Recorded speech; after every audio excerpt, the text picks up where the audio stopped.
ஒரு கிராமத்துல ஒரு வேட்டையாயும் சேவலும் நண்பர்களா இருந்தாங்க. அவங்க ஒரு நாள் உலகத்த சுத்திப்பாக்க நினைச்சாங்க. அதனால எல்லா ஊருக்கும் போகணும்னு முடிவு செஞ்சாங்க. பக்கத்து ஊருக்கு போக காட்டு வழியா நடந்து போறப்ப இருட்டிடுச்சு. அதனால அன்னைக்கு ராத்திரி அங்கேயே தங்க முடிவு பண்ணுனாங்க. காட்டு விலங்குகள் கிட்ட இருந்து தூங்கும்போது தங்களை பாதுகாத்திக்கிட ஒரு நல்ல இடத்த தேடுனாங்க அவங்க. அப்பத்தான் ஒரு பெரிய மரம் அவுங்க கண்ணுல பட்டுச்சு. அந்த மரத்தில இருக்குற கிளை சேவலுக்கு பாதுகாப்பாவும். அதே நேரத்துல நாய்க்கு பாதுகாப்பா மரத்துக்கு பின்னாடி ஒரு பொந்தும் இருந்துச்சு.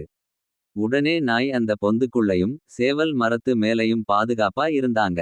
காலையில விடிஞ்சதும் தூக்கத்துல இருந்து எழுந்திரிச்ச சேவல் தான் கிராமத்துல இருக்குறதா நினைச்சுகிட்டு கொக்கரக்கோன்னு கூவுச்சு. அத கேட்ட நரி ஒண்ணு இன்னைக்கு நல்ல இரை மாட்டுச்சுன்னு அந்த மரத்துக்கு ஓடி வந்துச்சு. மரத்து மேல இருக்குற சேவலை பார்த்ததும் சேவலாரே சேவலாரே எங்கள் காட்டுக்கு உங்களை வரவேற்கிறேன்.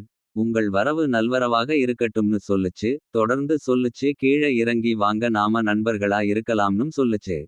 ச்சு. அத கேட்ட சேவல் உஷாராகிடுச்சு. முகஸ்துதி செய்யுற நரிக்கு தக்க பாடம் சொல்லணும்னு நினைச்சுச்சு. உடனே என்னால கீழ வர முடியாது.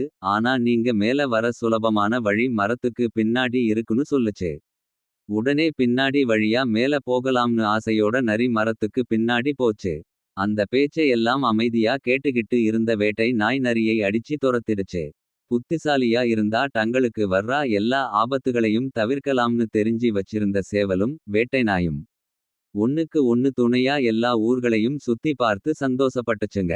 நீதி: முகஸ்துதி செய்பவர்களை நம்ப கூடாது.